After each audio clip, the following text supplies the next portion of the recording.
Ladies and gentlemen, we are live!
Welcome everyone to MMA Weekly with Austin and Chef Dan. I am Austin, and unfortunately, Chef Dan couldn't make it tonight. He's lost his voice and having voice problems, so it's gonna be a solo show.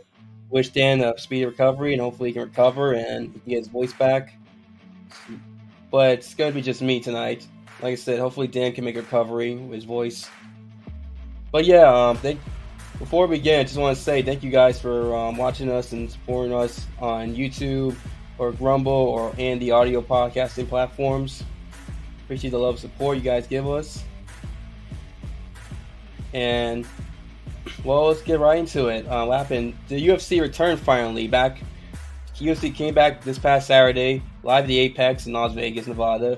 And the main event was a different main event. Going into the week, it was supposed to be Nasruddin Imavov versus Calvin Gastelum, but obviously most of you were seeing this probably aware. Calvin Gastelum got injured 3-4 days before the fight, unfortunately due to a sparring accident, and he had to pause the fight. And Sean Strickland stepped in literally on 3 or 4 days' notice and took the fight. And it was a catch weight at 205 because Strickland couldn't make the weight, obviously taking that short of a notice. And Sean Strickland went out there and won. He won the decision fight over Nasruddin Imavov, which is shocking to say the least, because I don't think any of us expected that. A guy who's coming off on super short notice. You want to talk short notice? This is it. I mean, Sean Strickland, I think, is the first UFC fighter to main event back-to-back events in UFC history, including fight nights, not the old UFC pay-per-view only days, but since fight nights have been incorporated in UFC. Because remember, the last UFC show was the end of the 2022 show in December. It was him and Jared Cannonier. And now he's the main event of this fight card. And Sean Strickland makes history doing that and gets a impressive victory over Nasruddin Imavov, who was on a road going to this fight. And this fight, Strickland gets his pressure and his awkward style kind of gave Imavov problems. Imavov really had a hard time really adjusting to Strickland's style. And it seems like maybe the switch of opponents did more damage to Imavov than we thought. I honestly thought when this fight got announced that Imavov was going to have an easy victory over Sean Strickland just because of the fact that Strickland was coming in on super short notice. But I was wrong. And one thing I was surprised by is the fact that no wrestling from Imavov. He used it against Joaquin Buckley. I remember him and Joaquin Buckley in that fight. He used wrestling, took down Joaquin, but some odd reason he didn't use it against Strickland. It's like, you're from Dagestan. I know you lived in France for a long time and you train in France and etc. But you're from Dagestan. You do have a wrestling background. You've used it in your fights. Like, why didn't you use it against Strickland? Especially against Strickland, who wasn't training that much, who wasn't preparing for wrestling and stuff in general. And It looked, and his stand up basically looked basic compared to Strickland, Imavov at times, especially considering Imavov threw leg kicks early on in that fight, but then he stopped for some reason, never went back to it. I don't know why. And Sean Strickland was able to go out there and win this fight in a very impressive fashion, considering the circumstances and everything. I mean, this was pretty shocking. And by the way, Strickland and Imavov Strickland weighed 204, Imavov was 194, but Imavov didn't look that much bigger. I mean, Strickland didn't look that much bigger than Imavov. They almost looked like the same weight. You can't even say weight difference may play a factor because it didn't look like it at all. And I do wonder how. I do wonder how this fight would have turned out if these guys had a full training camp. Part does think Strickland would have won anyway, but still, I think, you never know how the fight could have looked if both guys had a full training camp. But Sean Strickland goes out there and gets a very impressive victory after coming off a controversial decision loss against Jared Cannonier a month ago. Yeah, about a month ago. It was December 17th. That fight happened. It's January 17th as I'm doing this video. So, what an impressive victory for Strickland and Imavov. I mean, hopefully he can work on his striking more, not being as basic, and also try to incorporate more of his wrestling. You are from Dagestan. You have used wrestling success. I don't know why you didn't do it here. I mean, but good victory for Strickland. We'll see what's next for Strickland, and we'll go from there to the next fight on the card, which is the co-main event between Dan Ige and Damian Jackson. Dan Ige knocks out Damian Jackson in the second round. I mean that image says it all. I mean, he had a nasty cut on Damian Jackson. Like his hair, it was a hairline fracture too. Like it was pouring from I think this side of his hairline, just pouring down the blood and everything. And at one point, Damian Jackson was a favorite. And I was like, I didn't understand that. I'm like, Dan Ige is getting really disrespected by the odds makers and by Vegas. I know the odds somewhat moved a lot closer, and maybe Ige might have been a somewhat small favorite by the time the fight came. I'm not sure, but I remember the week of the fight, Damian Jackson was a favorite, which I didn't understand why.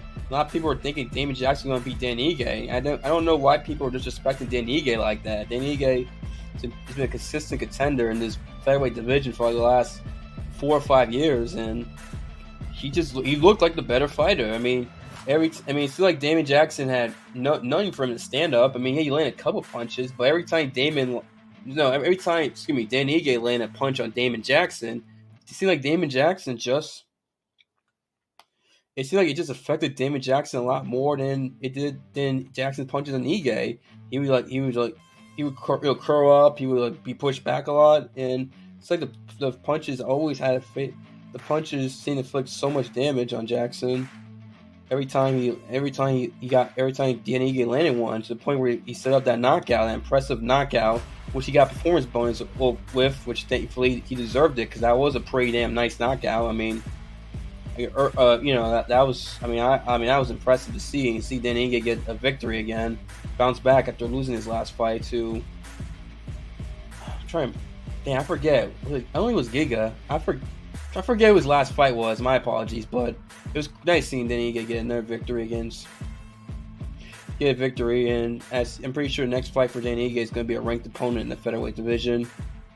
And yeah, Damian Jackson probably needs to work on striking, etc., because his striking did not look that good against Dan Ige. I mean, Dan Ige was a clear better striker in that fight. Just watching it. As we go from that fight to the next fight in the card, which was Soriano against Kopylov, as Kopylov wins via second round knockout. Soriano at one of the problems with this fight, Soriano looked like he was just headhunting a lot in this fight. It seemed like he just headhunted and kept missing, over swinging. Even when he shot a takedown and missed too. Didn't get a takedown rather. Excuse me.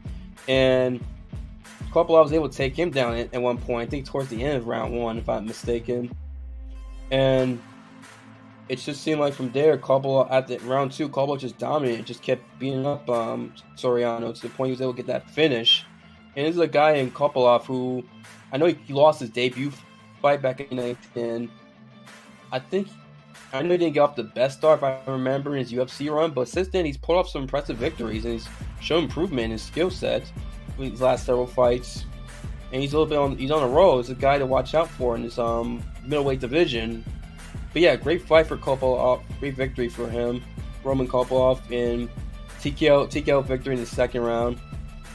Good performance, and it was interesting to see what we give him next. I mean, probably won't be someone in the top 15, but someone near the top 15. Like, if he can beat that person, then he probably get like a top 15 opponent afterwards. But Kopylov, watch out for Roman Kopylov.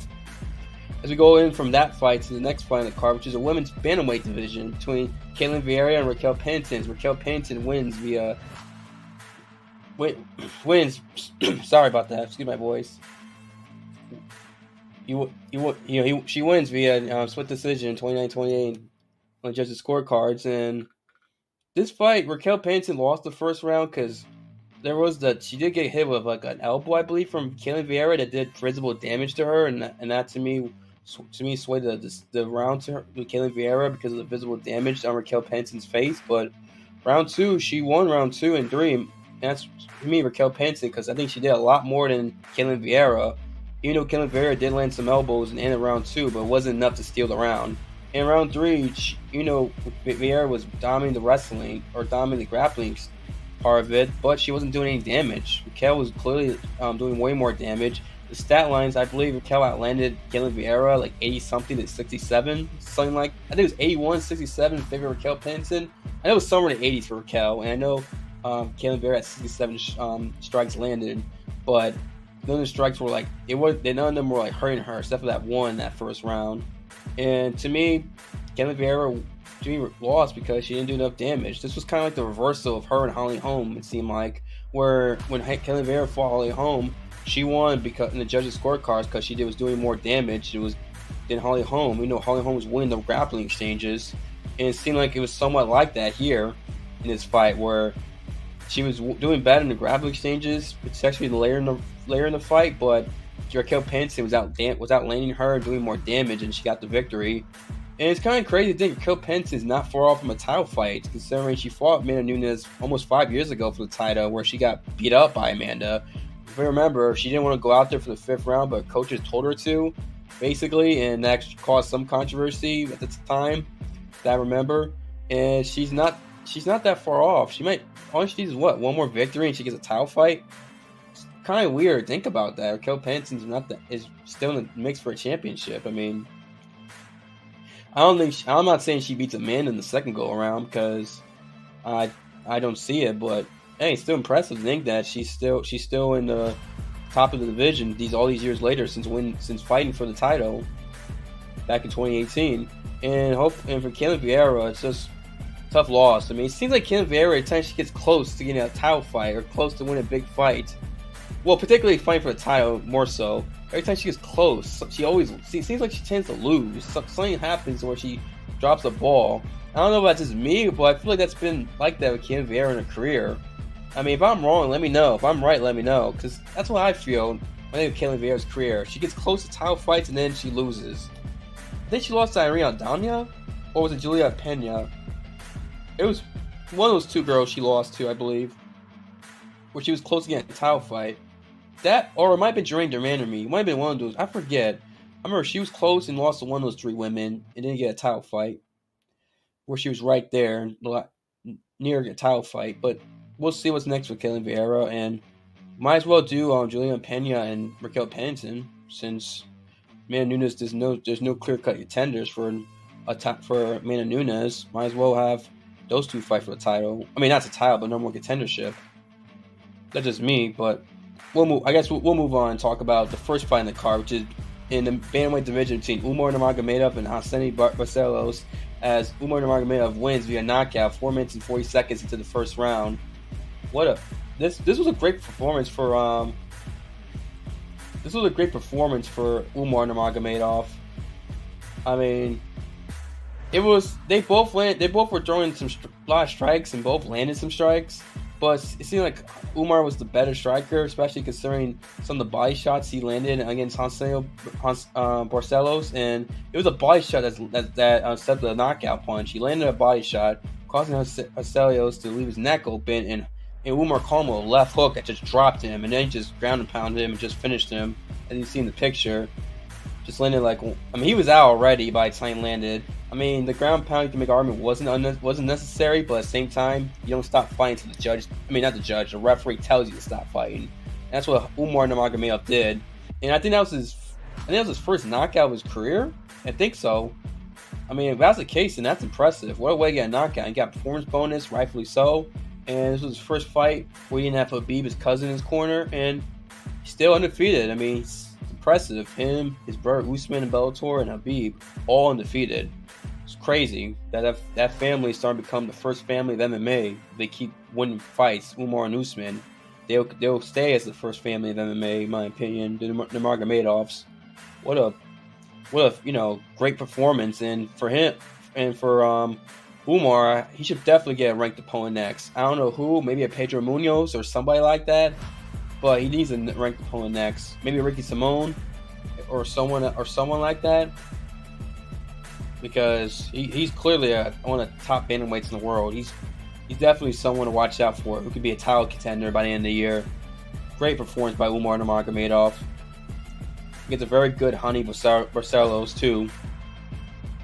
And that's my cover, and that wraps up my coverage of the main card, the Strickland Imavov card. I did not see the prelims at all, unfortunately, so I cannot talk about the prelims, unfortunately. But yeah, this was a good card, like I said. Yeah, a pretty solid main event, a good, impressive knockout in the co-main event, a great knockout in the opening fight, and then even the third fight with Kopylov and Soriano, that was a pretty good finish there too. But yeah, overall a solid card. UFC's back. It's great to have the UFC back. They're taking a month off, and we transition from the Apex to Rio de Janeiro, Brazil, because this Saturday, live on pay-per-view, the UFC is returning to Brazil for the first time in 3 years. This is here we go, the poster here. The UFC, first time in 3 years, the UFC returns to Brazil. And first time in almost 4 years, they bring a pay-per-view to Brazil. First time almost 4 years, in 3.5 years, there's fans in the crowd in Brazil. Because you remember the last time they went to Brazil was after the world shut down because of the pandemic, and they were the only sporting event back in March 16, 2020. And remember, it was Kevin Lee and Charles Oliveira on that card at the main event, and there was no crowd. They were the only sporting events, and as the world shut down. That was crazy. But they're back in Brazil with a crowd this time, and I'm so happy the UFC's going to Brazil because the shows in Brazil are freaking awesome to watch, especially the crowd and the interactions with the crowd. I mean, the way the energy they bring, they always bring it every time. I know they're going to bring it considering this is the first show in Brazil in years. And you got a pretty good main event in Gilbert Teixeira against Jamahal for the light heavyweight title.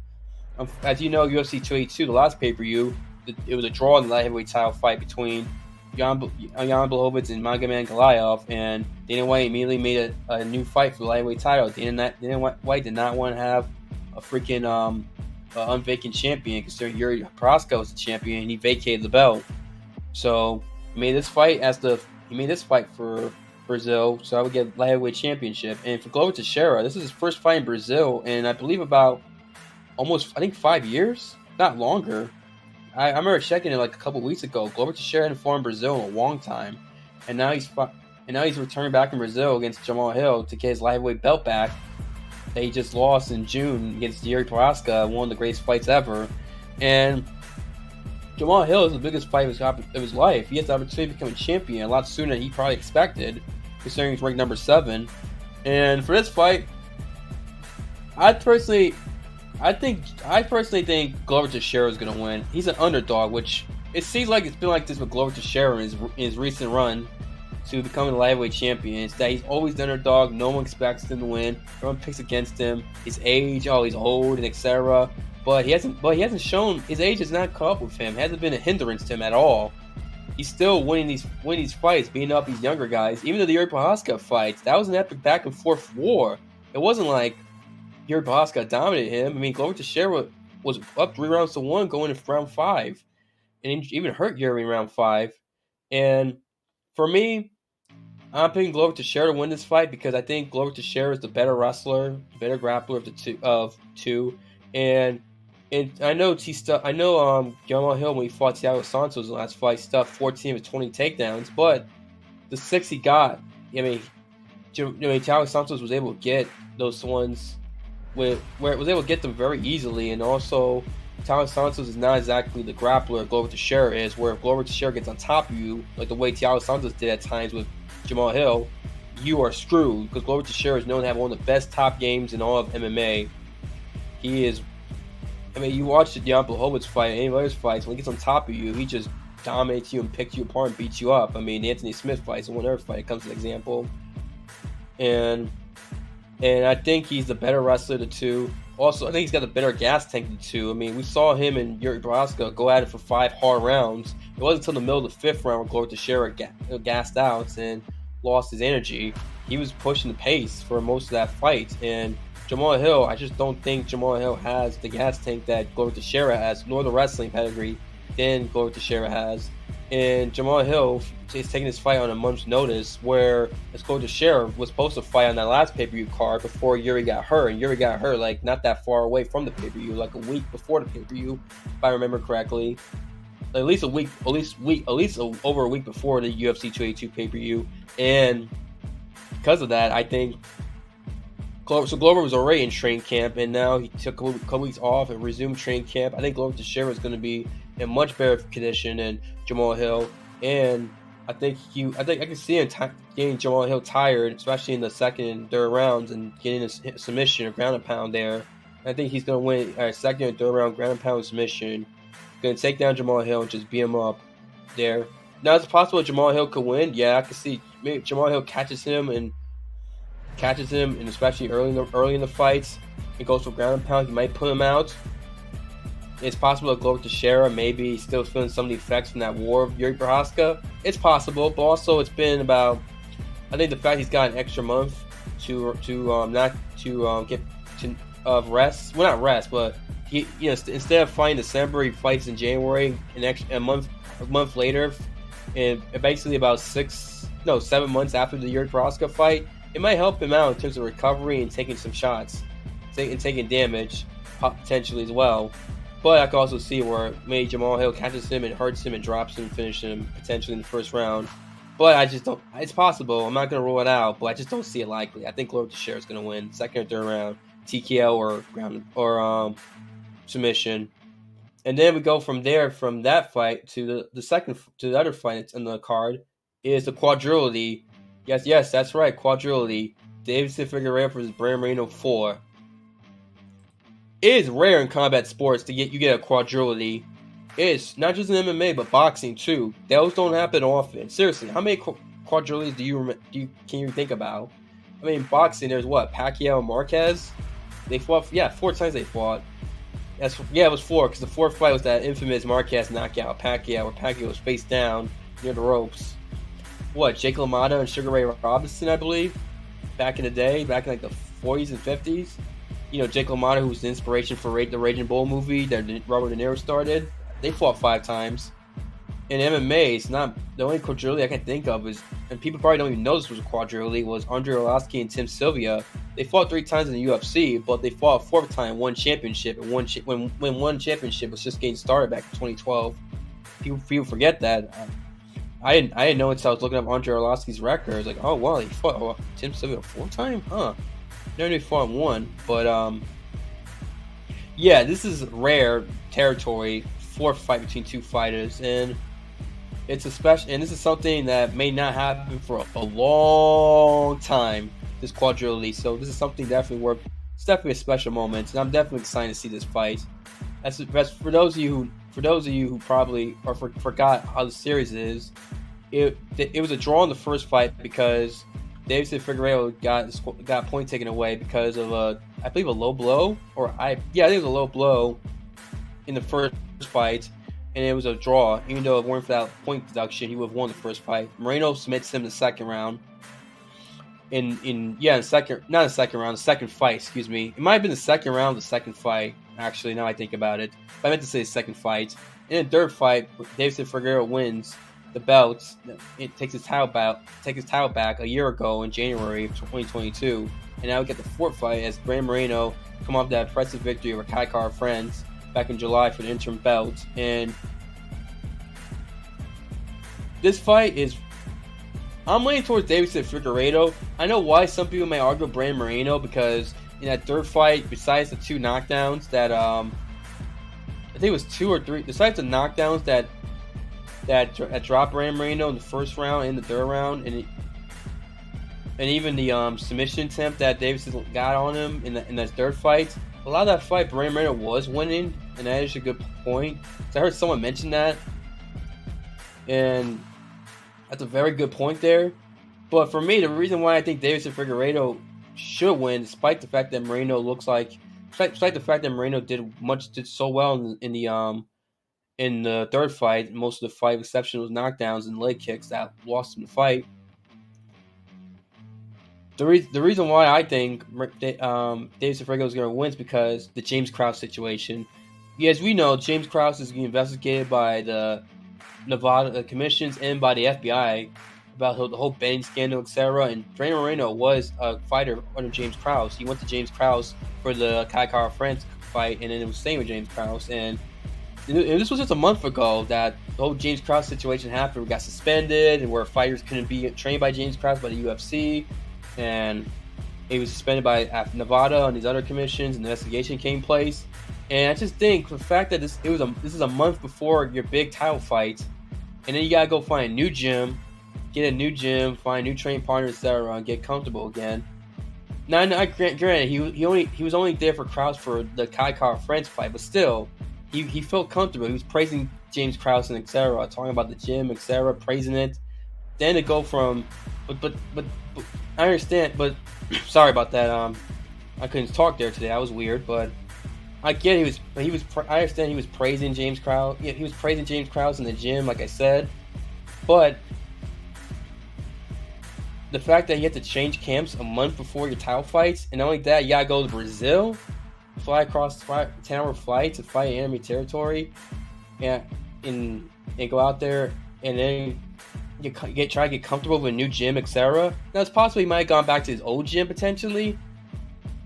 That's possible, but still, I just think the fact that the James Krause situation is happening, the fact that it was a month before his title fight, and the fact that he's got to get new training partners, different coaching, different methods again. I just think it's going to hurt him in this fight. I just think it might be hard for him to overcome, despite the fact that Figueiredo is older than him and has a hard weight cut, and Moreno was doing very well in that third fight, besides getting knocked down twice in that submission attempt. I just think the fact that the whole James Krause situation changing camps is going to lead to his demise, and I think Deiveson Figueiredo will win this fight. Be a unanimous decision, probably be 48-47. I can definitely see it being just like the third fight, where it was a close, somewhat controversial decision. I can definitely see that happening. But yeah, I'm going Figueiredo. Although I wouldn't be shocked if Moreno does win, especially considering Figueiredo is older and those weight cuts are very brutal for him, especially as he gets older in the flyweight division too. It gets harder and harder to cut weight. And the older you are in the light divisions, the quicker your skills diminish. It's just how it is. But yeah, I'm still going Figueiredo. I think Figueiredo will win this fight. Let's transition from that fight to the next fight on the card, which is in the welterweight division between Gilbert Burns and Neil Magny. I'm going with Gilbert Burns. Although I could see Neil Magny somehow pulling off an upset victory for some odd reason. I don't know why, I just could see it.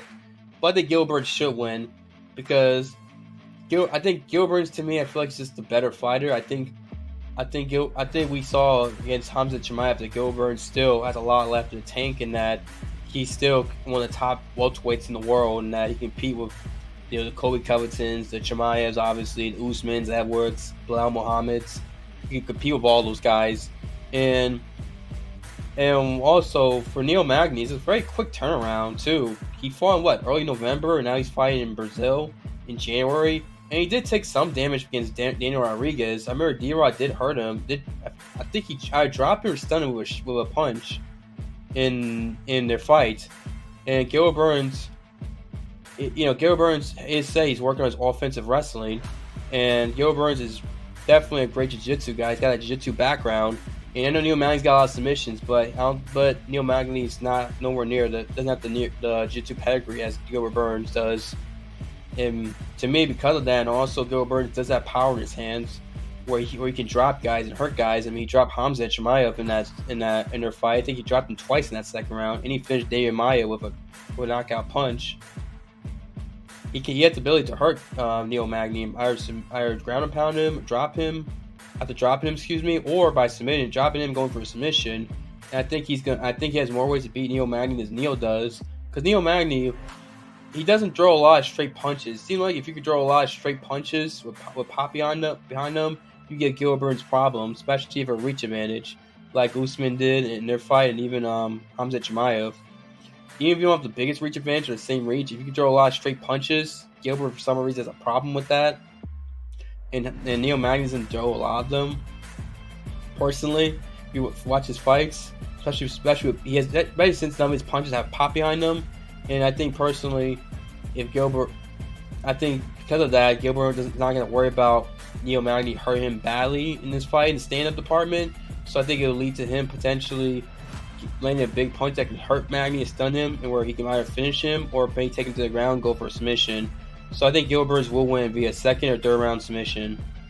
And then the next fight in this card is the women's flyweight division between Jessica Andrade and Laura Murphy. I got Jessica Andrade winning. I just think Andrade's just the better fighter than Laura Murphy. Laura Murphy, she's a good fighter, and she fought for the title. And you can say, well, she did better against Valentina than Andrade did, which is true. But I just think Andrade is better. Laura Murphy, there's not one thing where Laura Murphy excels at. It's no disrespect to her. Like I said, she's done well for her career. She's fought for the world title. She's been a top contender. You gotta tip your hat to Laura Murphy there. But there's not one thing she does that she does very well that I can think of. I mean, whereas Jessica Andrade, she's a strong woman and she's got dynamite in her hands. I mean, she can knock girls out. We've seen her do it before. When she finished Kelly Chukagian with body shots, knocking out Kelly Nicole Kagitz back in 2018 with that I think right hook it was, or left hook. You know, we see how strong she is. She picked up Rose Namajunas when Rose was going for a Kimura, and she just slammed her in Brazil, and that's how she won the title. And we've seen her finish Cynthia Calvillo in their fight. I think I want to say end of 2021. I believe. And plus, we see how strong she is. She was able to finish Amanda Lemos with a standing arm triangle because how strong she is. It was so tight that Amanda had a tap. I mean, Andrade is just a freaking. She's a strong woman who's got dynamite in her hands and who just is super aggressive. Comes at you just like a pit bull. I mean, I just don't see how Laura Murphy can handle that. I feel like I just don't see how Laura Murphy's got the defense to avoid some of the shots of Jessica Andrade or the power to make Andrade to force Andrade to not charge in like she does. And it's not like she's a great grappler too, to where she can take Andrade down, give her problems there, just to tire her out. I just don't see that. I just don't see Laura Murphy be able to do that. I see Andrade just dominating her and just probably finishing her in the first round or the second round. And as for a great homecoming for her in Brazil. But yeah, I got Andrade's first or second round finish. I don't know which. It could be submission, it could be TKO. I'm gonna go TKO. Second round TKO. I'm gonna go Andrade or Murphy. And now the first fight in the main card, is a light heavyweight fight between Johnny Walker and Paul Craig. I'm going Johnny Walker in this fight. I think Johnny Walker's gonna get a victory. I think he's gonna knock out Paul Craig. One thing about Paul Craig is that he doesn't have a lot. He does not have good striking at all. His stand-up is not the best. And we saw against Oezdemir how bad striking can be against Oezdemir. If Paul Craig can't get you down and pull guard and get you to engage in his guard and get you there, it seems like he doesn't have a lot to resort to. And with Johnny Walker, what really's been hurting him is the fact that guys have been knocking him out. That's where a lot of his losses have been. It's been to guys, finding his chin and knocking him out. Here, Paul Craig, I don't think he has to worry about that because Paul Craig's not a great striker, doesn't have a lot of power in his punches, and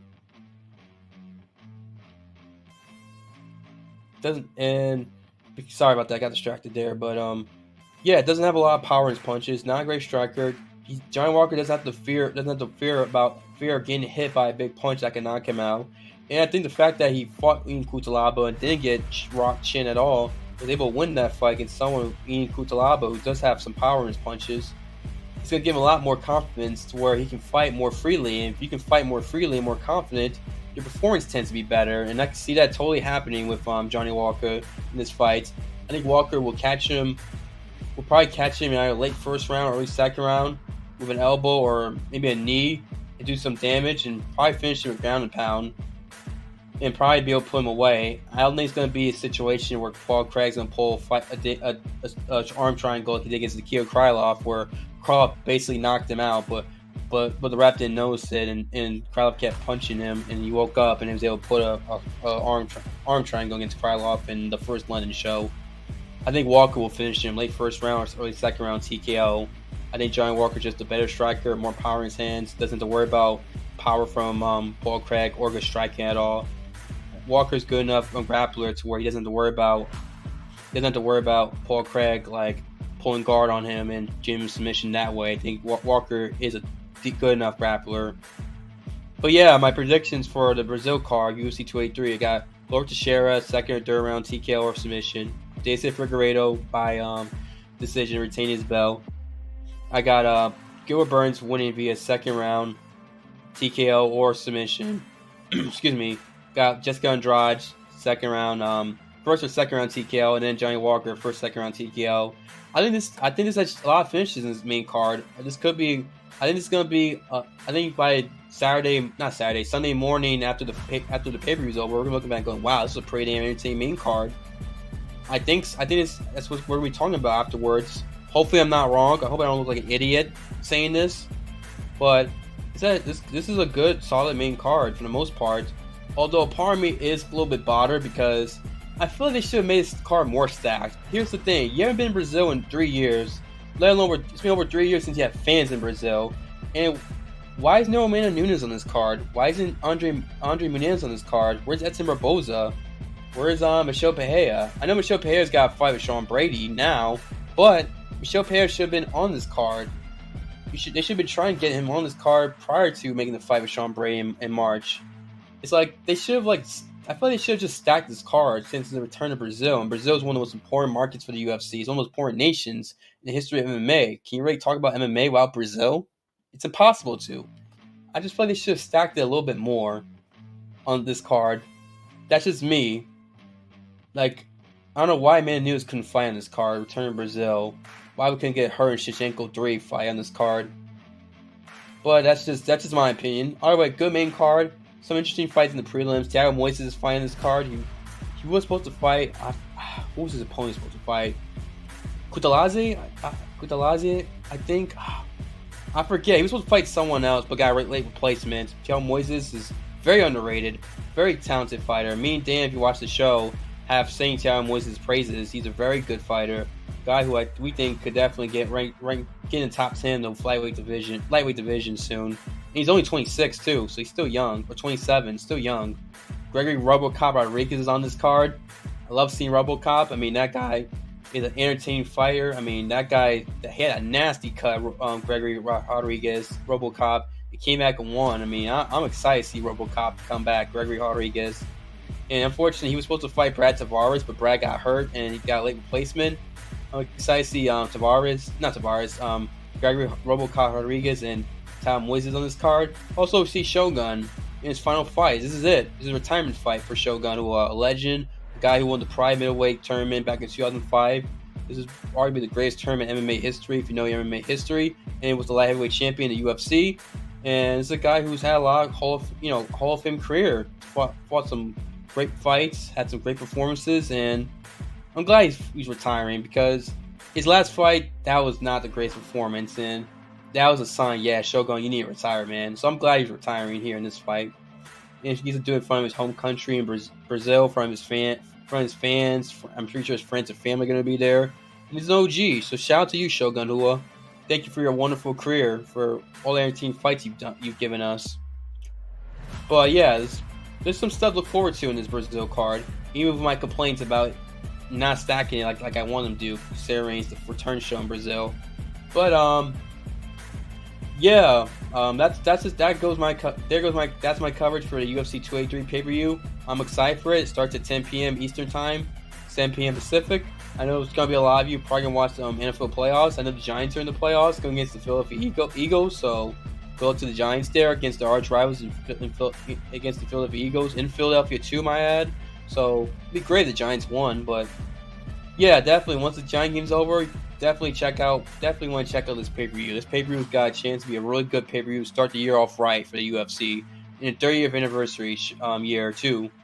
I'm excited for this. Like I said, the Figueiredo Moreno fight is the fight I'm looking forward to the most, just because it's a quadrilogy and we've never seen that before in MMA. Well, we don't see it often in MMA or combat sports. That's why I should say. So I can't wait to see that fight.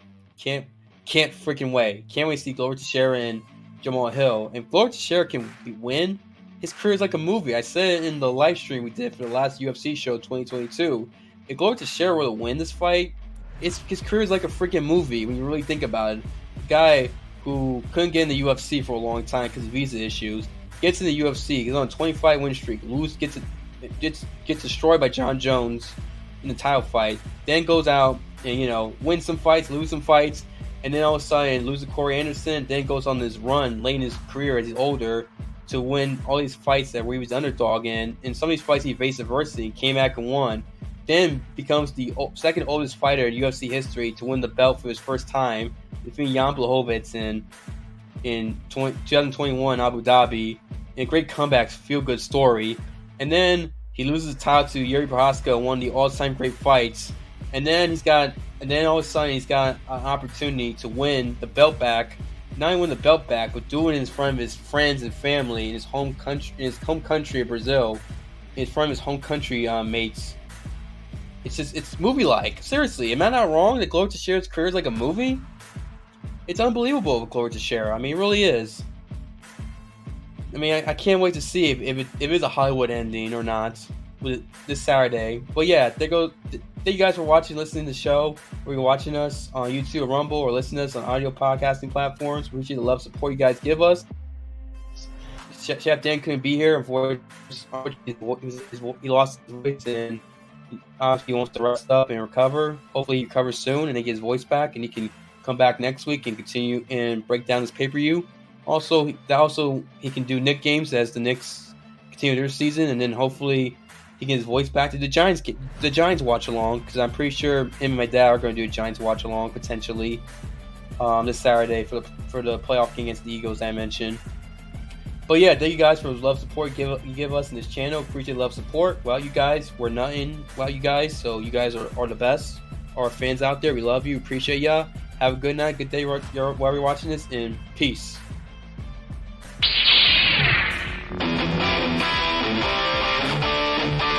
Ladies and gentlemen, we are